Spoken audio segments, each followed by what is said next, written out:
അപ്പോൾ നമ്മളിന്ന് കുറച്ച് കുടംപുളി കിട്ടിയിരുന്നു. കുടംപുളി കിട്ടിയെന്ന് പറഞ്ഞാൽ നമുക്ക് ഇടുക്കി വീട്ടിൽ നിന്ന് കൊണ്ടുവന്നതാണ്. അമ്മയും വാവയും ഏലിക്കുട്ടി ചേട്ടത്തിയും കൂടെ വന്നപ്പോഴും കൊണ്ടുവന്നത് കുറച്ചുണ്ട്. അവർ വീട്ടിൽ അവിടെ ഇല്ല, അവിടുന്ന് നമ്മൾ കാശ് കൊടുത്ത് മേടിച്ചതാണ് കേട്ടോ. വാവയും അമ്മയും കൂടെ വന്നപ്പോൾ അത് കൊണ്ടുവന്ന് അപ്പോൾ നമുക്കന്ന് കുറച്ച് ഉപ്പും വെളിച്ചെണ്ണയും കൂടെ ചേർത്തൊന്ന് ഇളക്കി വെയിലത്തിട്ടൊന്ന് ഉണക്കി എടുത്ത് വെക്കാം. എനിക്കത് അറിയത്തില്ലായിരുന്നു, ഏലിക്കുട്ടി ചേട്ടത്തി പറഞ്ഞതാ അല്ലേ. അപ്പോൾ അതൊന്ന് റെഡിയാക്കി വെക്കാം.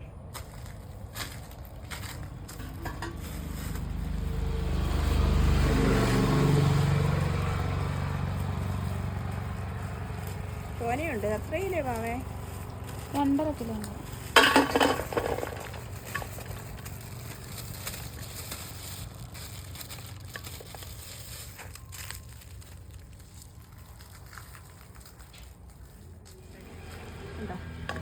നമുക്ക് ഒരുപാട് നാൾ ഉപയോഗിക്കാനുണ്ട്.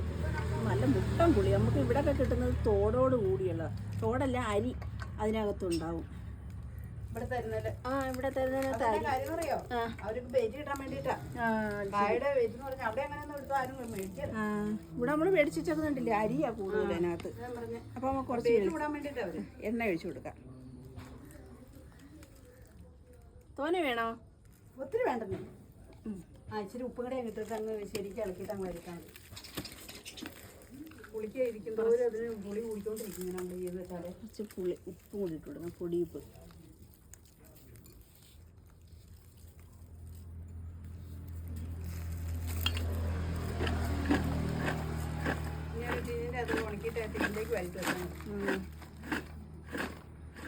നല്ല പുളി ചട്ടിയിട്ടിട്ട് ഇളക്കാം. നമുക്ക് ഇവിടെ കിട്ടുന്നതെന്ന് പറഞ്ഞാൽ അവർ ഉരുക്കി എടുത്തിട്ട് കിട്ടുന്നതാണ്.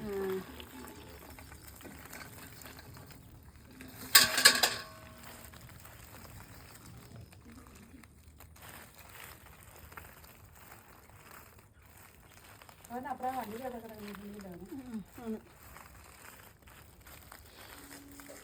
ഇതിപ്പോ നമുക്ക് കറിക്ക് ഒരെണ്ണം ഇട്ടാൽ ഒരെണ്ണം വേണ്ടത്. ഒരെണ്ണം മതി. ഇരുന്ന് കഴിഞ്ഞാൽ അത് ഓരോരുത്തർ പകുതി ആയാലും മതി. അത്രയും പുളി പെട്ടെന്ന് പുളിയാവും. ഇനി അത് ഇരുന്ന് അങ്ങോട്ട് പുളി കൊടുക്കും. വരി അങ്ങ് ഒരു ടിന്നിലേക്ക് ഇട്ട് അടച്ചേ. അത് പുതിയ പുളിയാ. ഈ വർഷം പറ്റാല്ലേ. അപ്പൊ ഈ വീട്ടിൽ നിന്ന് നല്ലപോലെ ഉണങ്ങിയെടുക്കട്ടെ. നമുക്കത് വൈകിട്ട് വാരി വെക്കാം. ശരിക്കും ഉണങ്ങട്ടെ.